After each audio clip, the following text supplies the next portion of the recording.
want to thank you for joining us for an amazing Ike Live show. We're going to continue it, Brian Carpenter. We're talking Major League Fishing versus BASS. We're going to continue that.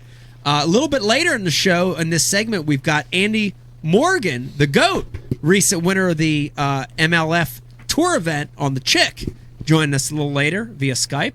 And then in the last segment, we're going to be taking some calls, having fun. We're doing an MTB unboxing.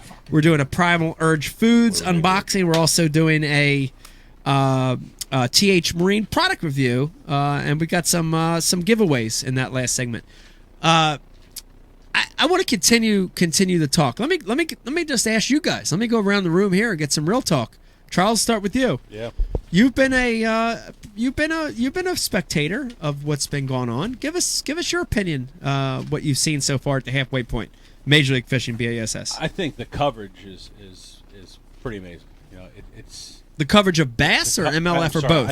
I think the coverage of MLF is pretty amazing. Yeah. I mean, the fact that you get to watch it every single day, you know, I mean, again, if you're a you say football fan or baseball fan, you get to watch all the games. So essentially, each one of these groups is a game. Yeah. You know, it's a game within the bigger game. Yeah. It's definitely exciting, but it's like Dave said earlier. You know, I grew up with my dad sitting there, watching this on the couch. You have these visions in your head of going into that live well and pulling these big old bass out. Yeah. And it just feels different. Now that doesn't mean it's a bad thing. I mean, different can be good. Yeah. And I think there's room for both. There really, truly is room. There's for room everything. for both different Absolutely. circuits. Yeah. But it's also a slippery slope too. If you start going one way, and it's this is the way it is. Well, then you kind of take away from that. So I think that everyone needs to get along. I think it's great for the sport. The more exposure, the better, obviously. But I mean, from a standpoint of just being able to watch fishing, I mean, I watch the Masters, right? Yeah. And Gay. some of the All right, Brian. Nobody asked your opinion, okay? Like the Masters week's awesome. For anyone that watches, that's gay. That watches watches golf, it's awesome. And the best part of the Masters week is all the pre-stuff. All the par 3 contests and all other stuff. And essentially, you get the Masters every time they fish, which is cool. So let me ask you two things. So in the coverage of Major League Fishing, they cover a lot of the guys that are on the cut. Yeah. Right? They spend a lot of time with live on guys that are on the bubble, on making the cut or not.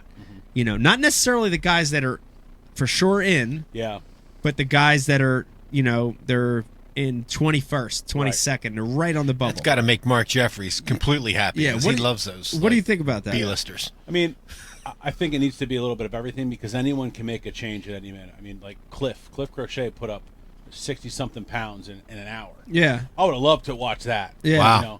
Every cast for like 30 minutes straight, 40 minutes straight, he caught a fish. That's wild. I'd love to see that. Yeah. I mean, I like to see it mix up a little bit more, but whoever's. I've never done it in my life, he's like, dude. man, he's throwing that trap out there, just It's crazy. I'd love to see that live. It's crazy. But yeah, and now second part to that, Dave, I want to hit you for this one, is they don't have fish to weigh, right? Yeah. And in Major League Fishing, at the end of the day, you go through a weigh-in line and just talk about your day, and you get to see photos and recaps from the day, but there's not necessarily fish. What could they do better to make that more exciting? There's no fish to be weighed, so what could they do?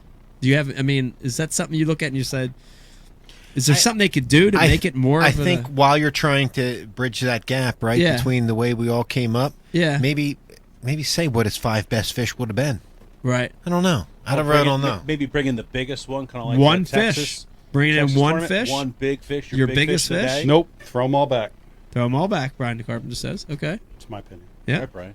Let me remind everybody watching and listening. Same guy watch kick a pickerel in the face. Yeah, let me remind everybody. Let me remind everybody watching and listening. We want to hear from you. If you have comments or questions on anything you hear tonight, we're talking about BASS MLF halfway through the season.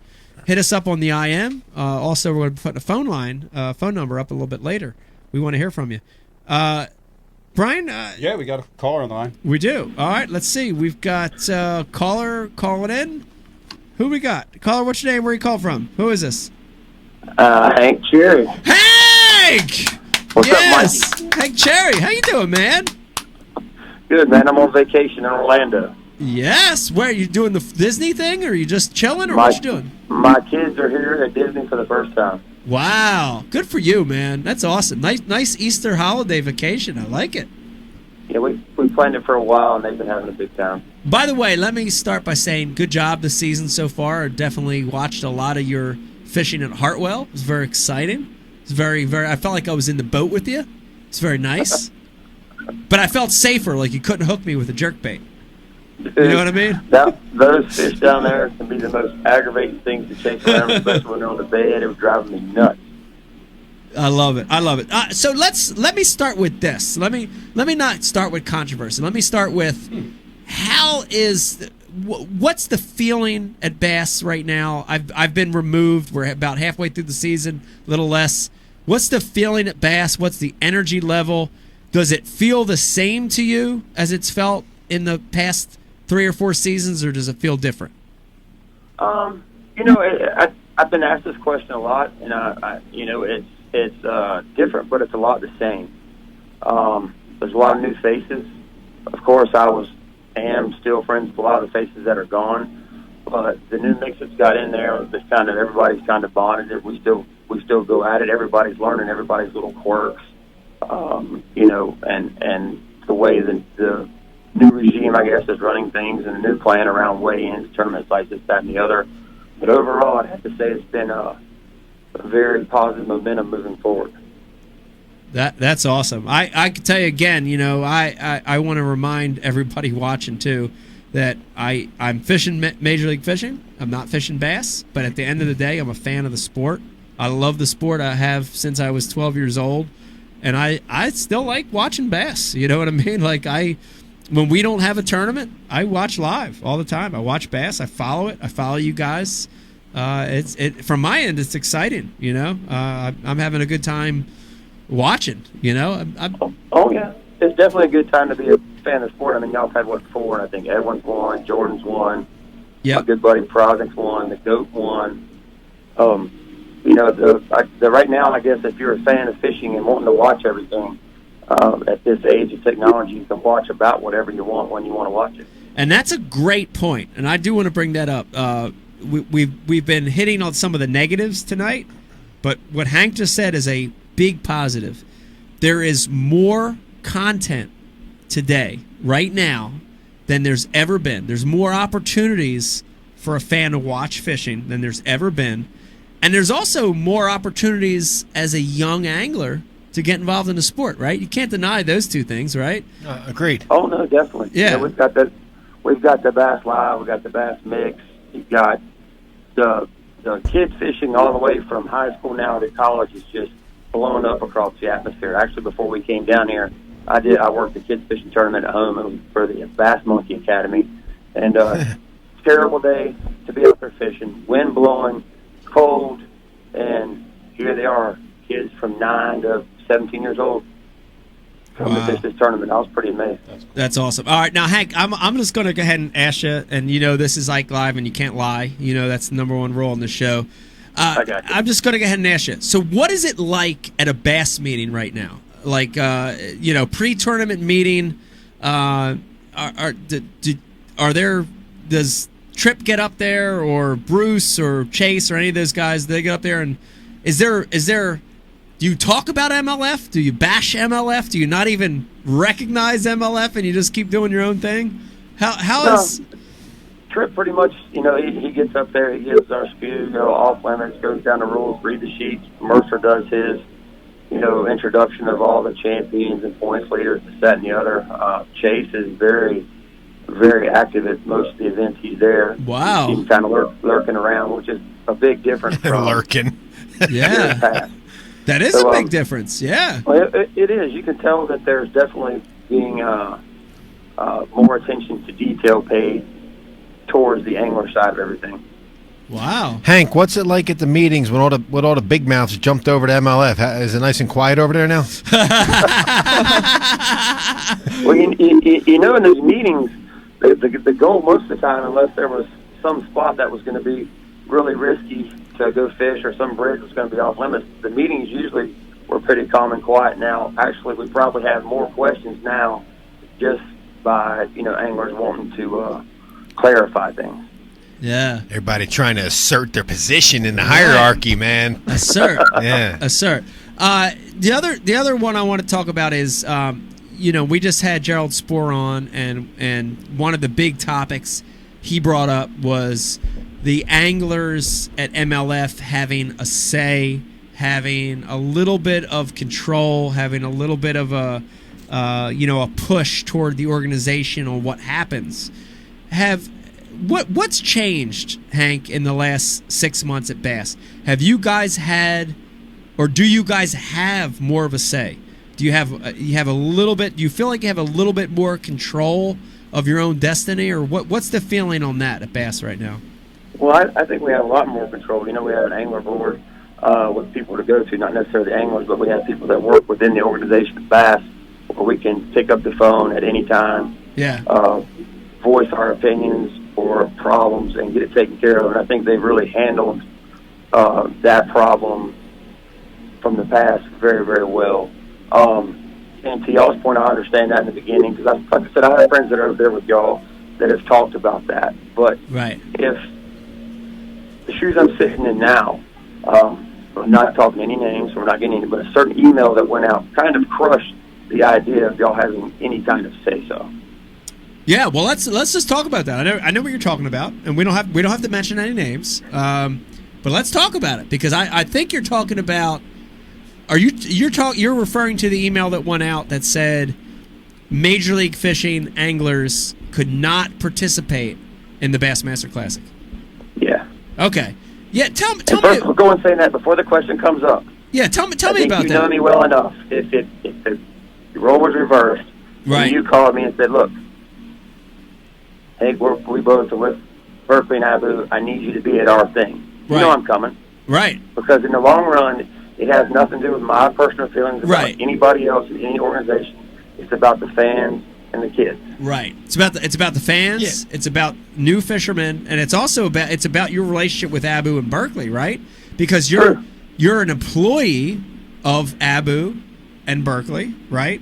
And as an employee of that company, you have certain obligations to appear at X number of events, and I understand that, right? And I kind of put that as second nature, because when you're running this business, you're going to take care of the people that take care of you. So that's a second thought. That part is there. Right. So what? So and I totally get what you're saying. What has the feeling been with bass anglers and bass management and staff? What has the feeling been since that letter has went out?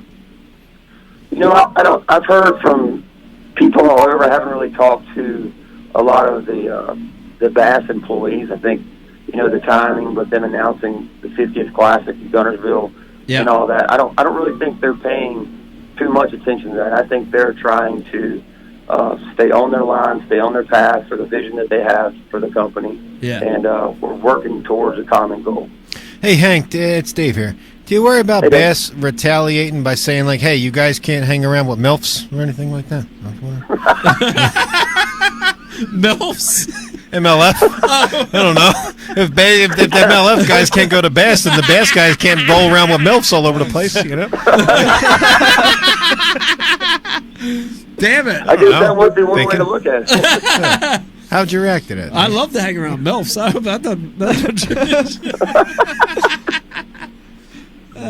Becky just gave me the look. Yeah. She just told you you're not allowed to hang around. Yeah. Because Becky's a MILF. That's why I like hanging around her. Big negative on the MILF. That's a no. Okay. No, I see what you're saying. It's tough because at the forefront, I think, and I mentioned it when Gerald was on the phone. I'm going to mention it again. At the forefront of every conversation, it should be growing the sport, regardless of whether you're with Bass or with MLF. And some of the things that are happening or will happen in the next in the future, you need to kind of step outside of whatever organization you're supporting and think about the growth of the sport. That's the hard part. It's hard. Hey, Hank, I got a serious question. Now, has Bass come out with anything about the two new boat companies that are coming out, whether or not you can rep them or not? No, you show up with your boat. Your boat's your boat. We got those guys running those aluminum sleds across the lake. I don't know how they do that. You aware that MLF actually has a problem with the two new boat companies? Well, look, I find it hard to believe a company that's promoting change would have a problem with change of boats coming to the industry. If you're talking about the people and it's for the fans, it's for the fishermen, that gives them another opportunity, another option. Me personally, I'm with Bass Cat Mercury. I love where I'm at. Rick and Kevin treat me great. I just couldn't imagine somebody promoting growth of the sport wanting to turn down growth of the sport. Well, Hank, the one of the owners of Bass Pro Tour also owns a boat company. Yes. So, I mean, money talks. I mean that could be some of the reason why he wants to restrict guys from running other boats inside of his organization. That's crazy talk, Rich. That's money talk. That's crazy talk. Can't talk these conspiracies. I guess that decision's kind of above my pay grade. Hank, I heard you say Fair Bass enough. Cat Mercury. When was the last time you actually were on stage and thanked Bass Cat and Mercury for getting them down the lake all day long? Yesterday. When was the last time? Yesterday. I remind Kevin every time, thank you for the boat. That thing it's my first cat, and I can't imagine being in another boat. But it's almost like the duck lip on selfies. Like, can someone invent a new face? Like, I want someone to invent a new way to thank their boat motor sponsor. That's all, man. I guess I could get a big Bass Cat emblem on my chest. Just hold my shirt up every way in. These guys beat my chest. Yeah. Hank, would you get a Bass Cat tattoo? That's what I want to know. Would you actually? Would I get one? Yeah. Would you tattoo it on your body? And I'm not saying it has to be on like a forearm or a calf. Like Butt it could be cheek. like a butt cheek or inner thigh. Could be an armpit. Small of your back. Small of your back. Would you do a Bass Cat tattoo? Bass Cat tramp stamp. Well, if I win the AOI or the Bassmaster Classic in the foreseen future, I will have that incorporated on the tattoo. Ah! There you heard it first. Whoa. But you got to do it first, right there on Ike Live. You got to do it cool, Hank. Like, do it like a cat in heat. You know what I mean? Like, no, listen. When I was younger, me and Benny Cashwell used to have his cat, and we would take his mom. We would take his mom's knickknacks when the cat was in heat, and they would like back up to him and shit. That's where the guy, dude. The knickknacks? And the second floor was mom's apartment. Yeah. Cat and heat with mom's knickknacks. Yeah, dude. We take his mom's Awkward knickknacks. stuff, Wow.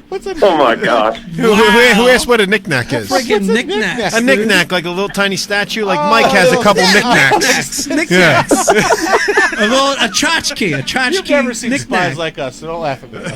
like a salt shaker. Yeah, dude. Jesus. Yeah, man. Holy moly! No one ever, I'm the only one who did that. Okay.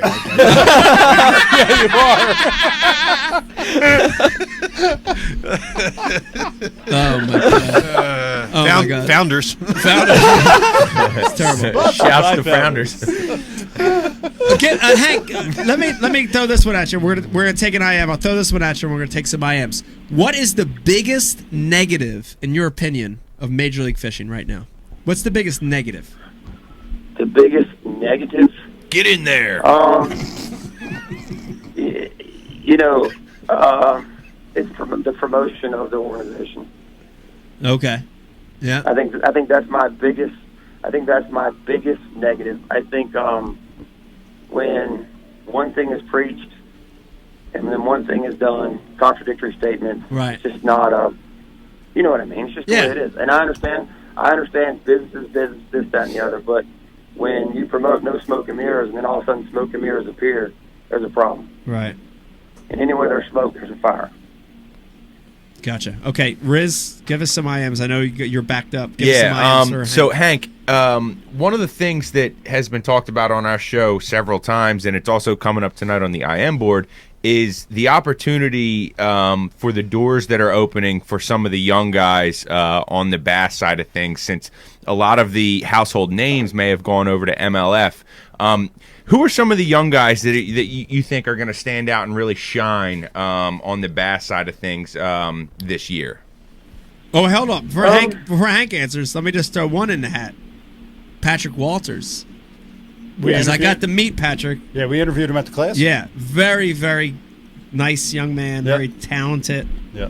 Very good guy. My vote's Patrick Walters. By the way, Go he's ahead, leading Hank. AOI. Yeah, he is leading AOI. Patrick. Yeah. Patrick is a great one. One that may not be as big a household name, but he will be before he's done. Shane LaHue. Yes, yes. I know agree him with that. personally. He's from Yeah. SOW. Yeah. The kid can catch him. I'd agree with that one. Yep. You know, and it's really unfair to try to single out a bunch of them because they're all kind of trying to find their footing. And Ike knows from experience that when you're trying to establish a reputation or a footing or your name in the game, that sometimes you may or may not take some of the gambles you need to actually get to where you want to be. Yeah. But I think as the year progresses and they get some more tournaments under their belt, I think you're going to see a lot of the guys that have maybe had a harder time adjusting finally start to figure it out. Now, Yeah. two guys that have really, really impressed me are the Johnston boys. Yeah, They Canadians. seem to really, Yes. they seem to really do their job and handle Yeah. themselves well. Yeah. But overall, I don't like appear down the line and say, well, I'm not worried about that guy. I'm not worried about that guy because we all know in fishing, any day, anybody gets beat. That's right. That's right. I want to give a shout out to Greg DePalmer. I think Greg. I think. Oh, yeah. I think he's gonna. He's had a slow, steady season, but I think he's got the talent to do it. Garrett Paquette. Yes. See, but Greg's kind of that quiet Garrett, assassin type. Big time. He doesn't say a whole lot, Yeah. but you know he's got it. I mean, Yeah. I know Zach Fast. from fishing against him in the open. Rainbow Lake. Yeah. Good guy. Riz, what else Hunter you got? Shylock. Hunter? Yeah. Oh yeah. Hunter. Hank, got a question from Josh in Louisiana. How would you feel if Bass stuck with the 5-fish format, but they did a catch and release and just totaled your 5 fish? Ooh, good question. You know, I'm old school. I'm going to be old school probably till the day I'll die. Bring 'em to the stage, baby. Whatever. Agreed. You bring them to the stage, you weigh them. I'm with you, when I'm a dog. kid, this is the way it works. I go to the farm pond with a bucket of crickets. I catch as many as I can catch. Then I learn to bass fish. I still want to catch as many as I can catch. But it's been ingrained in my nature from as long as I've been alive. When you win the tournament, you got the best 5. Yeah. And then nobody gets to hold up a big Hank Cherry face on the end of a stick. You know? Celebrating you. I can do that. But I can bring my Pulling your milk. fish My out. wife's pretty hot. Nah, yeah, they definitely drag the MILF. As long as it's allowed. As long as it's allowed. You got to watch out. That's right. They might rule against that. Bass about to regulate. Riz, what else you got?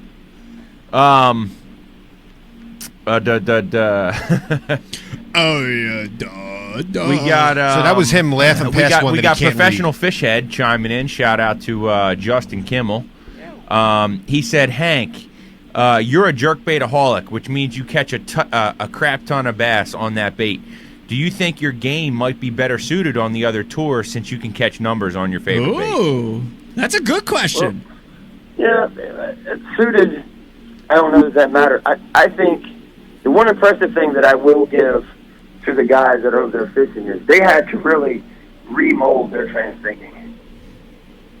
Well, I think I can attest to that. You have to remold your way of thinking Yeah. because your mindset and what you're trying to do is different. Now, I may get a lot of bites on a jerkbait. I'm not intentionally trying to do that, but throughout the course of the day, that may happen. But still, at the same time, it's like I said, back to that old school method. I was brought up the 5 biggest win. I was brought up the most runs win the baseball game, the most points win the basketball game. That's just how it is. That's my mentality. That's the way I teach my son. That's the way I teach the youth athletics. You know, it's just that's just the way it is. I don't think it would either hinder or help me to be on one side or the other. What sport are you coaching, Hank? I help coach my son's travel baseball team, 9U. Travel Triple baseball. Crown Lookouts out of Denver, North Carolina. All right. That's a big deal down there, man. Yeah.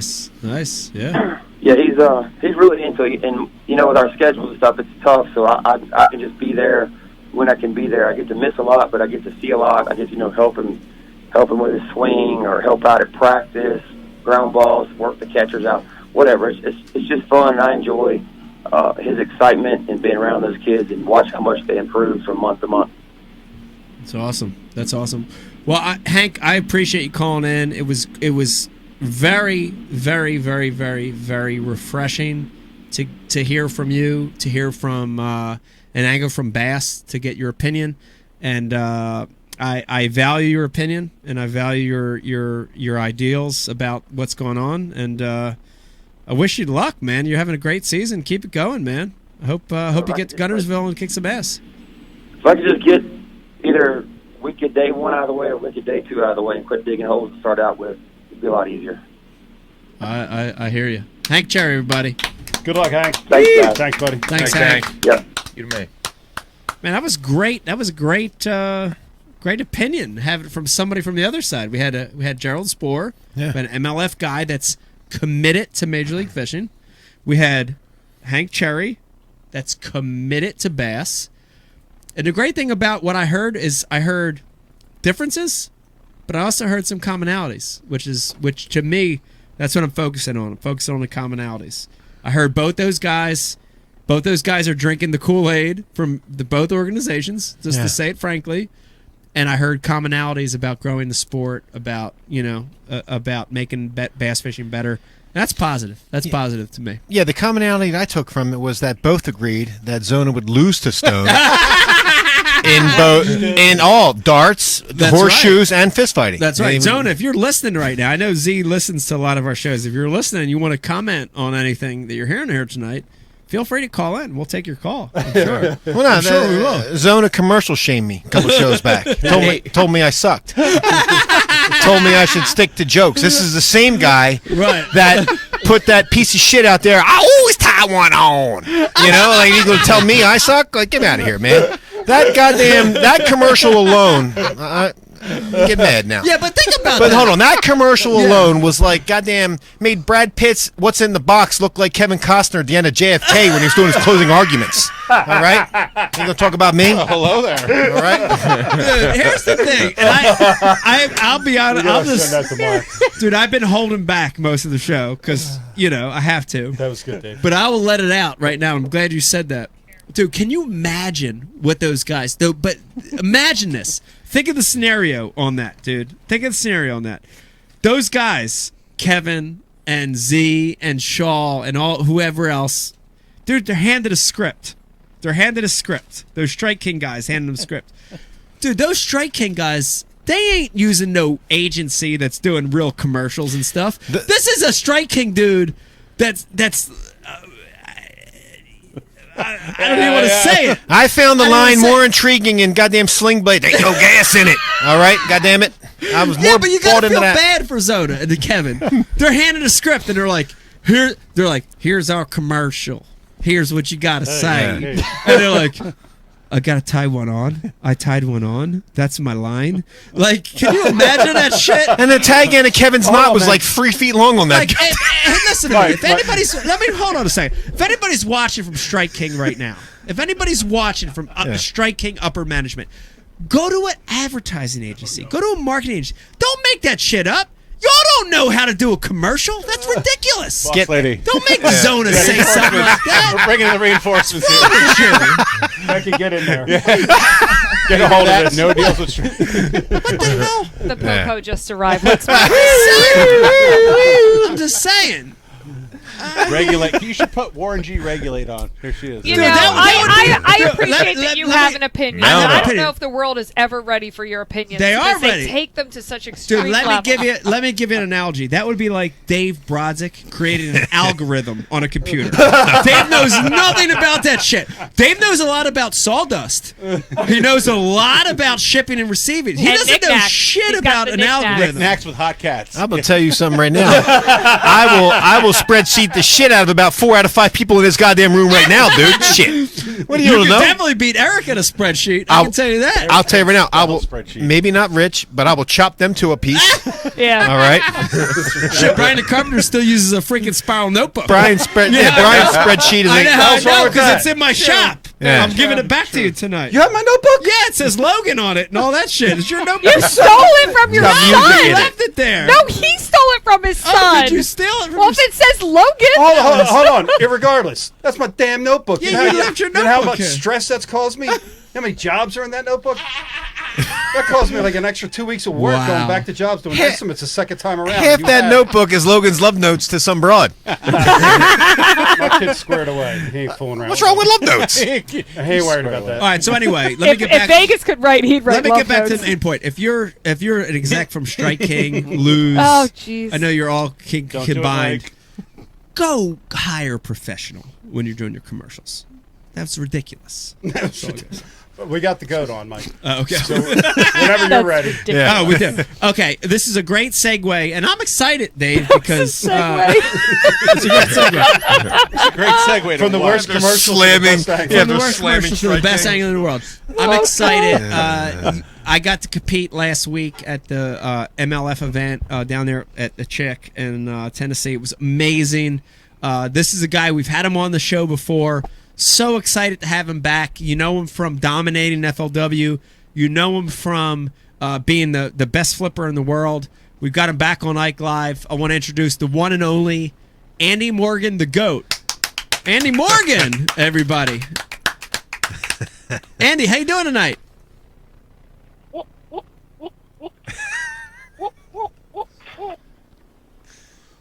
Okay, I wanted to. I basically wanted to start, Andy. I know you've been on the show before, and I wanted to say congrats on this win in Major League Fishing. I know you've had very big accomplishments in FLW, multiple Angler of the Year titles at FLW, but congrats on the win. What does it feel like? This is your first big major win. What does it feel like to win this Major League Fishing event on your home fishery?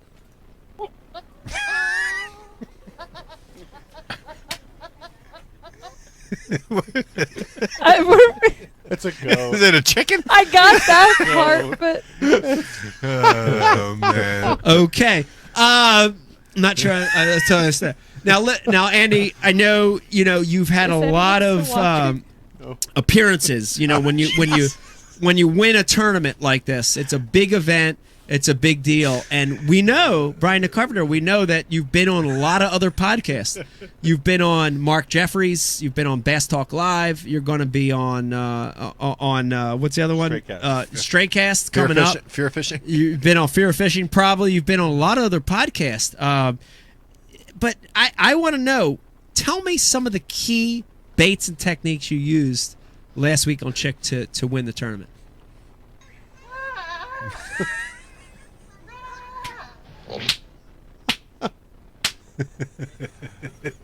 What the hell? All right. I don't do with my life to get I don't this think point? anyone is watching anymore. There's not many we have a lot. There's a lot tonight. Now, listen to me. I know this isn't Bash U Live. This is Ike Live, and we normally don't talk about technique. But it's amazing to me that you're one of the best flippers in the world, and yet you still utilize other techniques. You caught a bunch cranking. You caught a bunch on a vibration jig. Why is that? I mean, tell me the deal behind that. Oh God. Oh my God.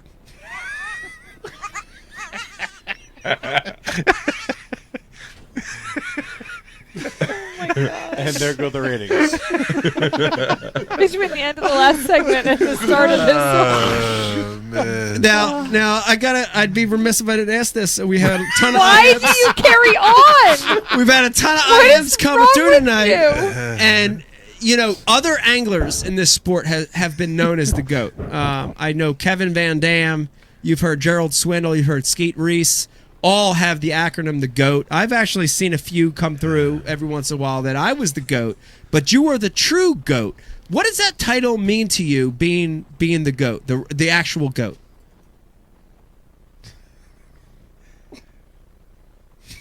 Somebody breathing. There's no sound on that one. That Oh my was, god. that No wasn't comment. even funny. Why was there no Wait, sound? what did you? The whole thing wasn't funny, and that's when you finally thought that it wasn't funny. It wasn't funny because there was no sound. On it. No, okay. That would have been awesome if it was like, "Bah!" You know what I mean, dude? Oh All my right. God. How many more questions?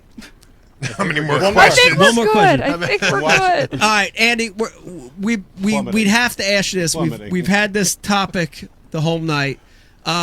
You've been involved in multiple tours. You've fished BASS Opens. You've fished FLW for years and years and years and dominated. Now you're dominating on Major League Fishing. What is your thought on the different tours and the BASS, MLF, FLW controversy?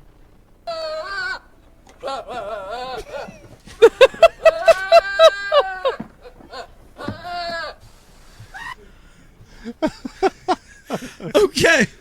Well, Andy, I gotta tell you, this is a way different interview than I expected. How true? Everything he said. Everything you said, I think we had to verify as being true. And all I can say is I appreciate you coming on. I know we had technical difficulties getting you on the show, but thank you. I appreciate it. Is there anything you want to say? You want to promote a website, or you want to promote any sponsors or your social handles before you go?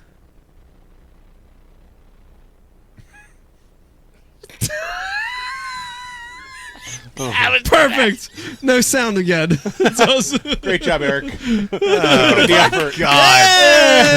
Wow. Andy Morgan, the GOAT. Eric everyone. somehow found the only mime goat on the internet. This is gonna be lit fire, guys. Lit fire. Yeah, the funny thing is, it's not the dude that's watching this a week or a month or 2 months later that's watching the actual video. It's the dude driving to Kentucky Lake to fish a bass tournament that's watching this. That's like just dead air. Yeah. What the hell happened to the goat? Listening. Oh, that was terrible. I don't That was like that. awesome. I don't like the goat humor. It's way better on paper, Brian, than it was. Can't hear you. Charles and Becky shitting on it the whole time. They're not invited to the next show. Charles, enjoy your one time here. Hold on until he does his Trump. If it's not funny, I can't help telling you it's Can't do not that. funny. I'm not That gonna doesn't work for lie live to TV, anyone's Beck. face. Beck, the premise of it's funny. Andy Morgan is the GOAT, and we interviewed a GOAT. That's not. There's nothing not funny about that. Yeah, but y'all don't know how to Don't like be make a yawling joke in here. and, like What make are you it talking about? quick. Yawling up in He's here. the real Man. GOAT. Listen, What? a joke is like good because it's short, sweet, it's funny. Beck- Don't Yes. drag things I- on to Alright. the point that I hear people the babies literally are are crying. All right. This reverted you straight to Street Richmond. Oh my God, she went straight back to Mom Yeah. Richmond. Y'all be Oh, no. tripping. Y'all be tripping. Well, Babies are crying. here's the good news. Baby. Thank God that was just a skit. Thank God that was just a skit, and we actually have the real GOAT, Andy Morgan, joining us on Ike Live. Yes, this is way better. Thank Andy, God the man decided I to come know. on after that. Thank you for agreeing to this madness, Andy. How you doing tonight, man? I'm doing good. How you guys? Oh God, it's so good to have you back on the show. And let me tell you, it's hard interviewing a goat, an actual goat, like an animal goat. It's hard. Oh my God! Yes, that damn Cody Meyer gave me that name a while back. I'm like, I don't know if this is good or bad. I think it's good. I think it's good. It's got a lot of meaning behind it, and I think what happened last week solidifies it. And from everybody at Ike Live, I want to congratulate you on a great win of Major League Well, thank Fishing. you, God. I really Yes. appreciate it. That was a big win. That was a great week, man. That was a good one. Let me just, this is Ike Live. We don't bullshit around. We go right to the facts. This is a big one. Like when I look at your career, I look at it and I say, Andy, you're one of the most consistent guys. You've caught limits when guys couldn't catch limits, but you've never had a big win. When I look at it on paper, this is a big one for you. Does it feel like that? Yeah, it really does, man. It got to the point that I was like, hell, am I ever going to win one of these big tournaments? I've been second. I've been third. I've had a lot of great finishes, but damn. Yeah. When was it my time type deal? And, it went so good on that Sunday, it was like, oh yeah, this was my day. Yeah. It just, everything went perfect. You've been there. I've seen you Oh, win yeah. big. I've seen a lot of guys win big.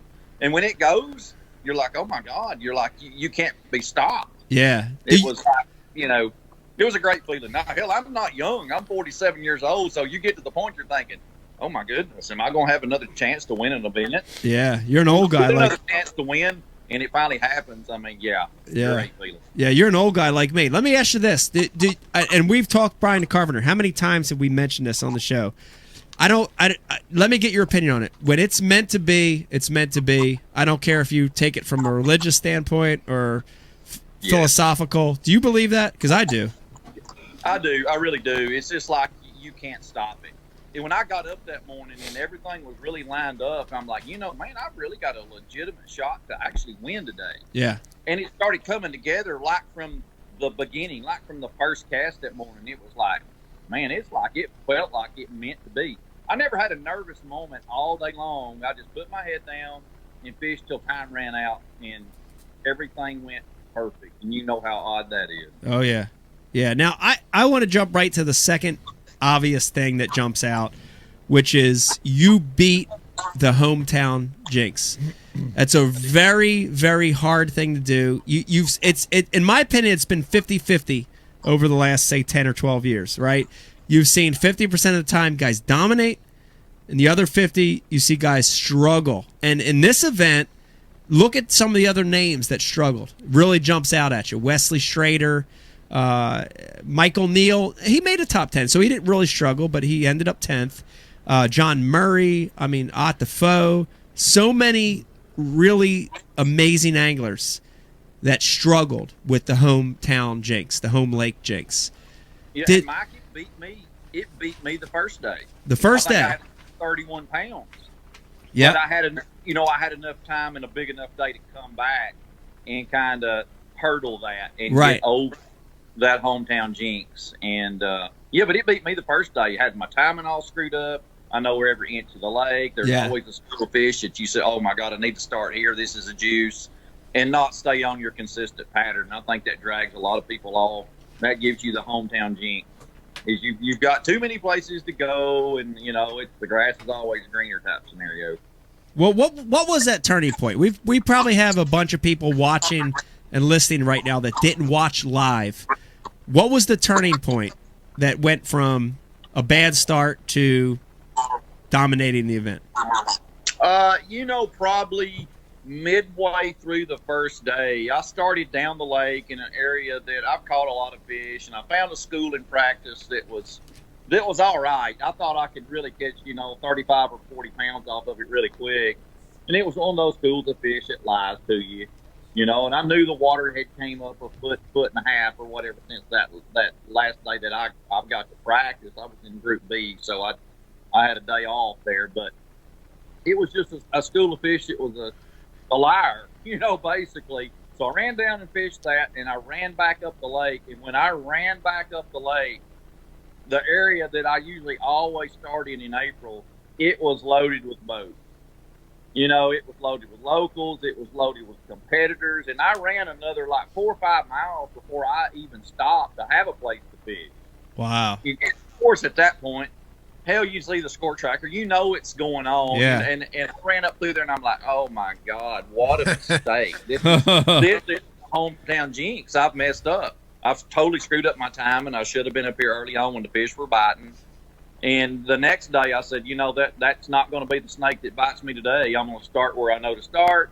I'm going to fish the patterns I know to fish in the springtime. We've got limited practice, so it's all a guess. But I knew the patterns, I knew the areas, and I got really patient at that point. I didn't push anything from then on out. I just laid in the areas that I knew, and I laid with what I knew to do. So that kind of ended it. And I pulled in that area the first day probably at 1:30 or 2 o'clock, and I caught 5 or 6 fish down one little stretch that nobody really ever bothers. It's the ugliest stretch on Lake Chickamauga, so nobody ever bothers it. And I caught 14 or 15 pounds, and that little stretch really saved me.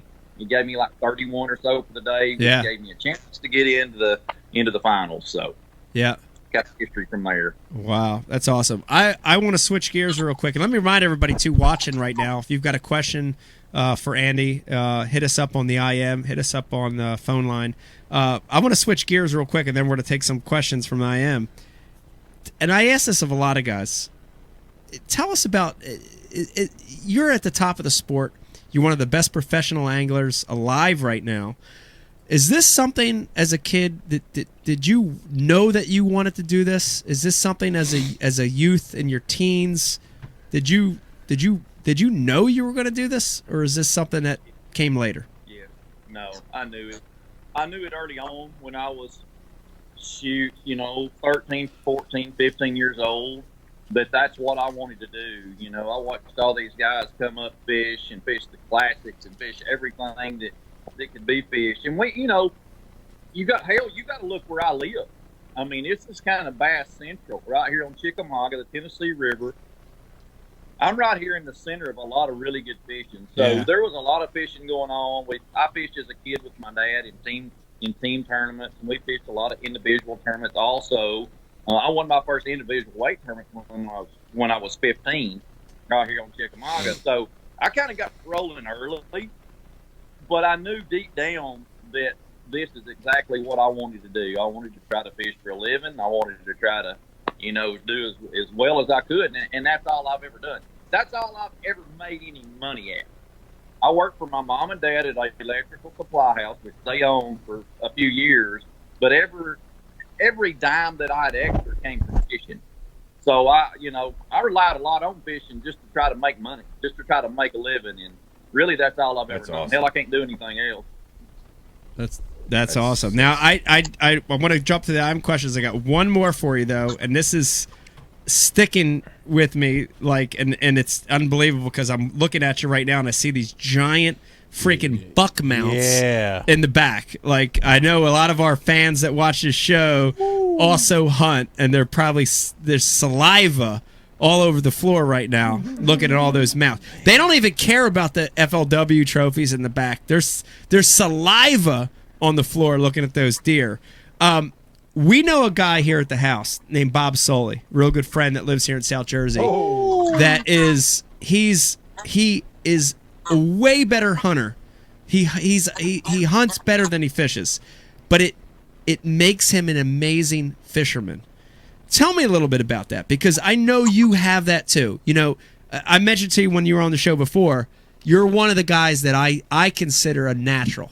You understand behavior, movement, life of a fish better than anybody. And I know it has to do a lot with your knowledge of hunting as well. How does that converse? What's the tie in there for an average guy watching that is a great hunter but he sucks at fishing, or he's a great fisherman and sucks at hunting? How do you do them both really good? Because they're both really a lot of the same to me, for sure. I mean, especially archery hunting, because you have to really pay attention to close detail, and you have to pay attention to structure. Structures is just like fishing. You have structure in the woods. You have ravines. You have hollows. You've got creek beds. You got ridge lines. You got edges of cover, like thickets and pines and hardwoods.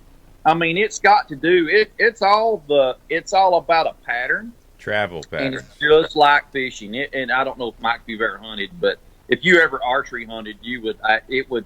Don't ever start, because it's a disease. So addicting. You'll never stop, but it's about getting on the pattern and paying attention to those close details, which is just like fishing.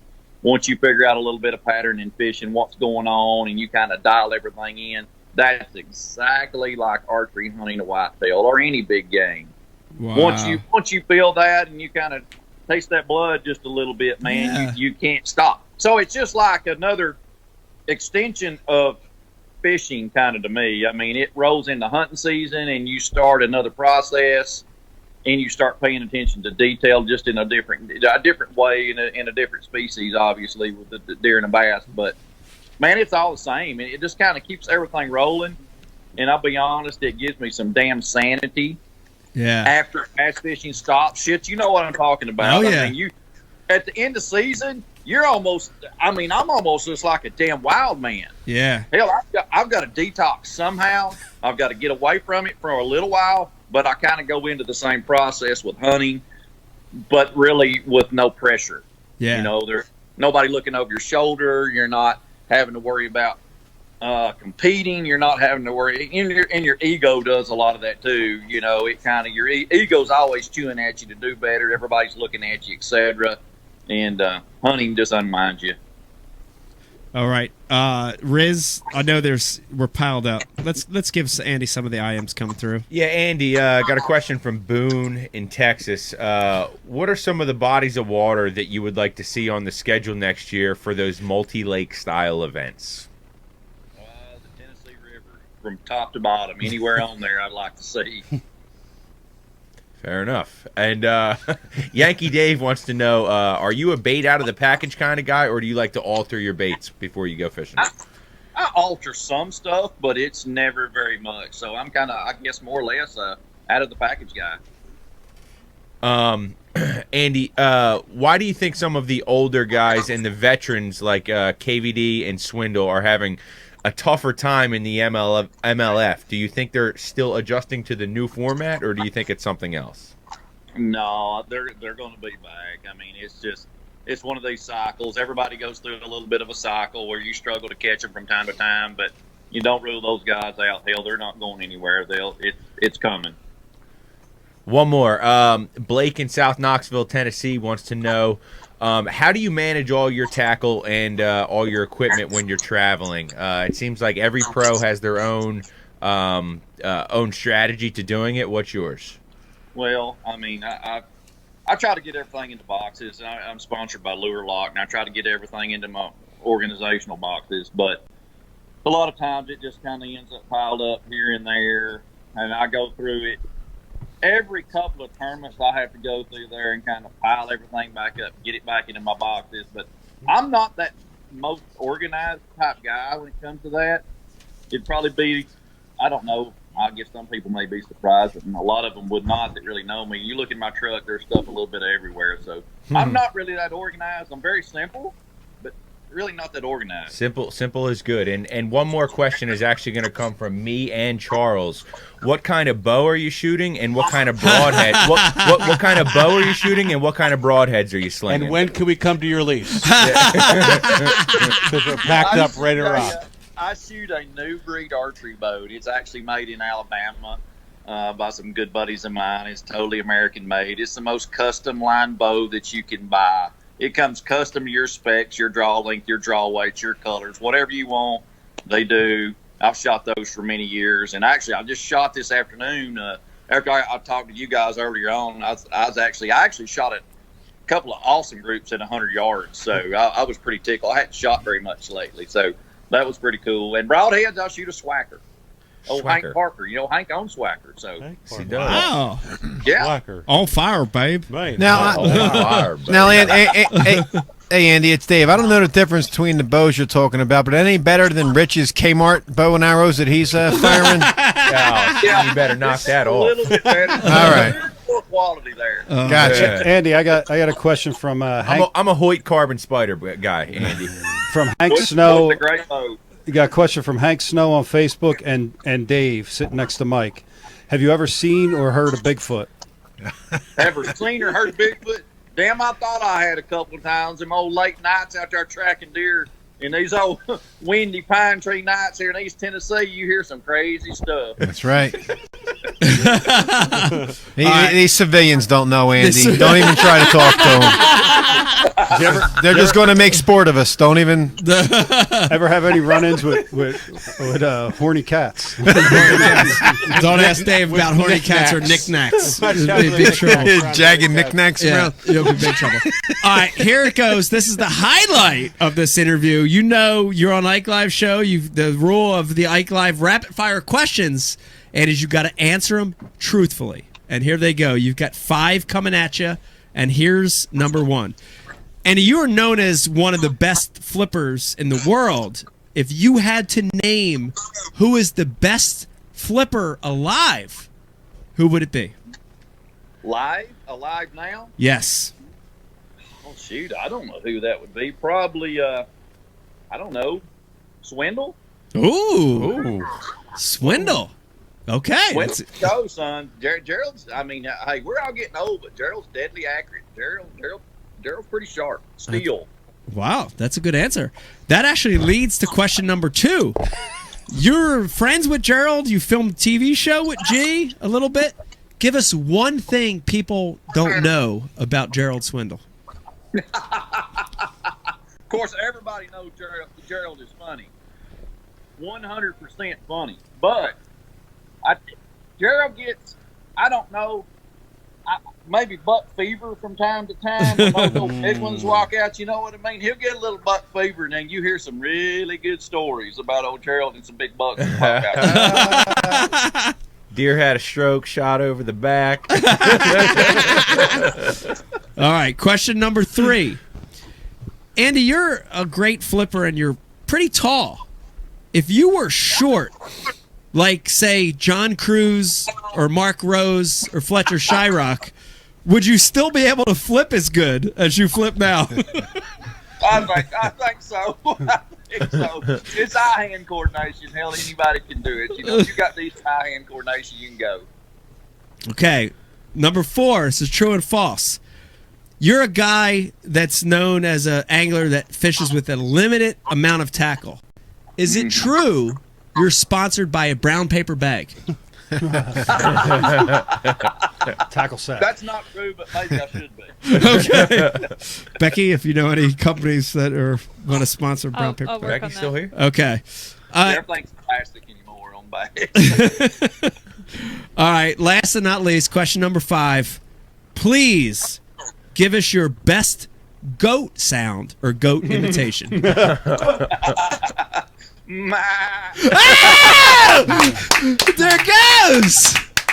Wow! Great. Dude, that was way better than any of the goats you pulled up, Eric. I gotta tell you. Nah, Eric got all the little bus special ed goats. They didn't even say a word. They were No, they just didn't looking at say the camera. nothing. There wasn't sound on having the damn clips. See, So our internet's bad. Little bus goats. Yeah. Andy's got to be able to stop a deer in the woods when it's on a doe trotting through. So he's got those sounds dialed. Right. You got to get those sounds dialed in. You got to do that, Matt.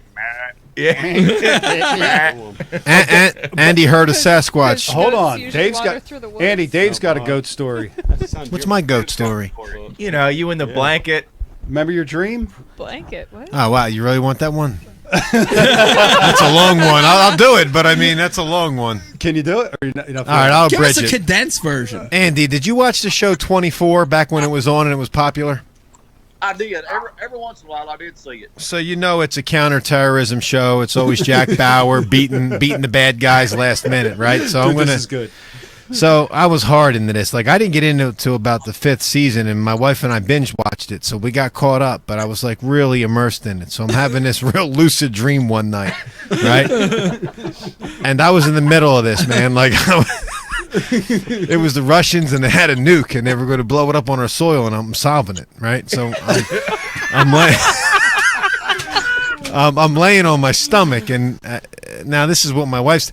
I'm looking at my pillow, but I'm looking at when we were growing up. We had those little wheels that had the different animal sounds on it. Like you push it, there was a cow, there was like a sheep, there was like a goat, there was a horse. You push the buttons.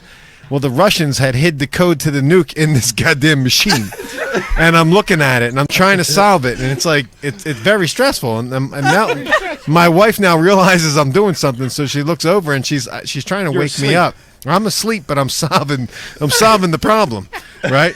Well, it was the goat button to deactivate the nuke, right? So she's like shaking me, and she says I looked at her, and I was like, bang.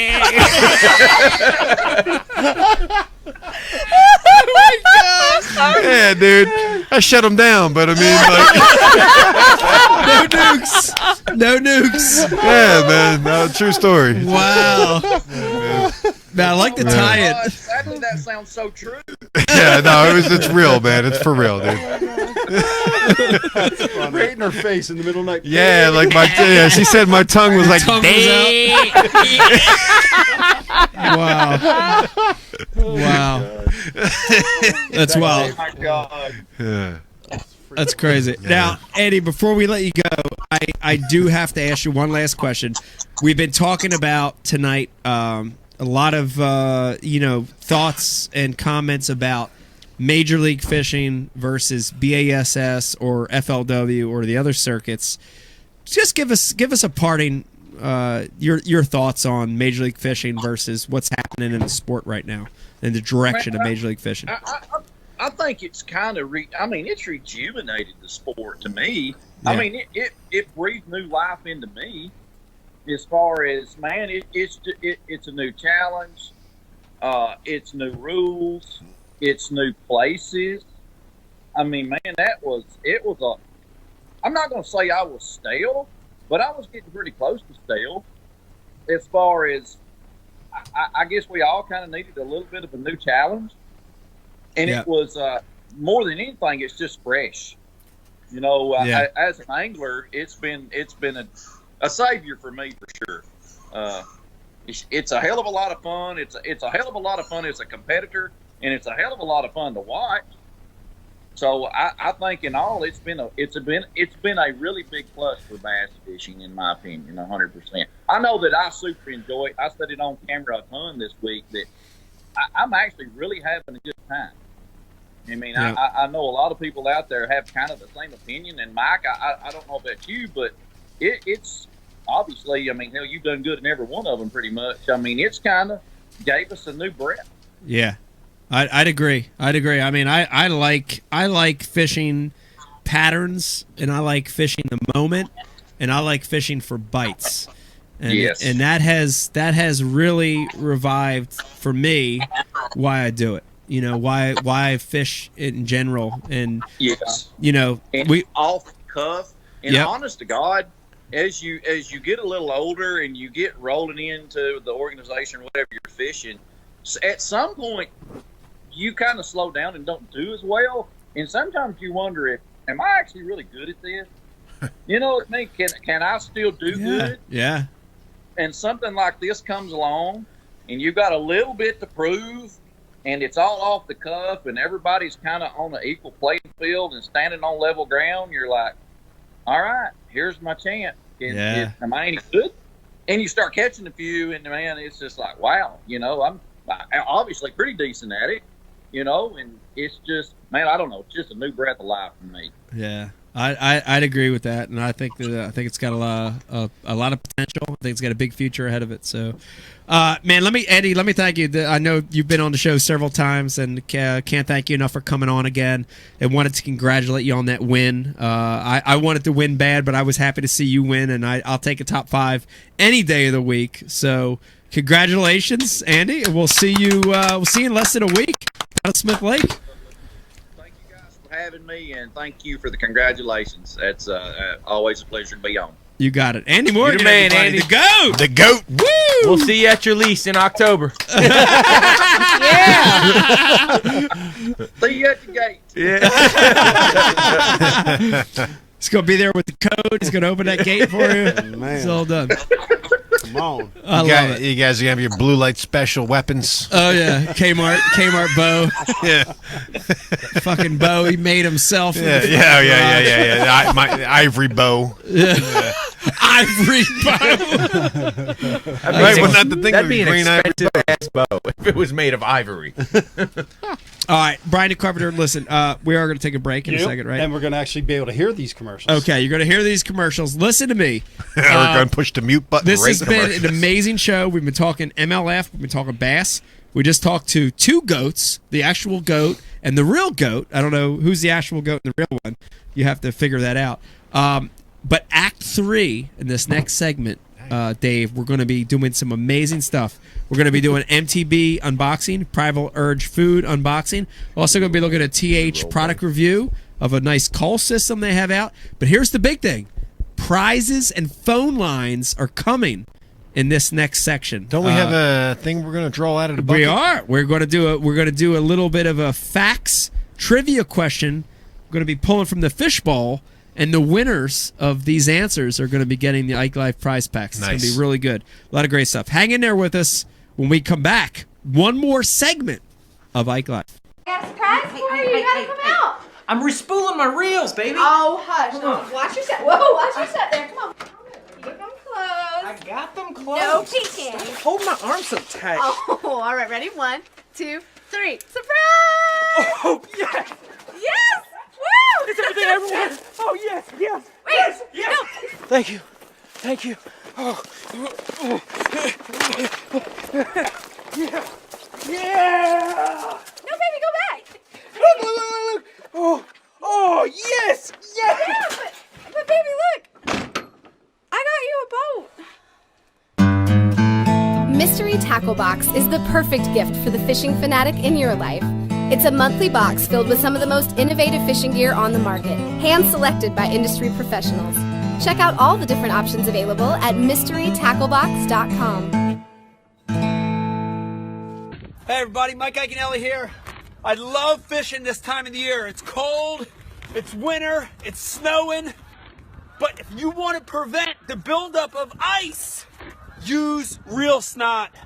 Every time I'm fishing this time of the year, I put a couple squirts on all my guides, especially the tip, before I start casting. Try that tip when you're fishing under these cold conditions, and you're going to catch more fish. See you later. There's a special place in our hearts for the tools of the trade. They're what we prep for a good day on the water.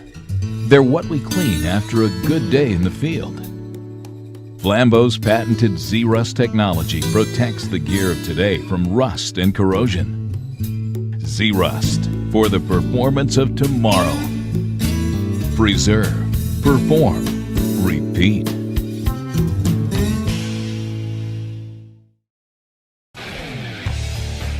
You work hard to catch your fish. TH Marine has 2 products to ensure your fish survive. The Oxygenator injects 100% pure oxygen into your live well. That increases fish survival by 35%. For the perfect combo, add G-Juice Live Well treatment. It calms fish, stops bleeding, removes ammonia, and replaces slime coat. Get an Oxygenator and G-Juice and keep your fish alive.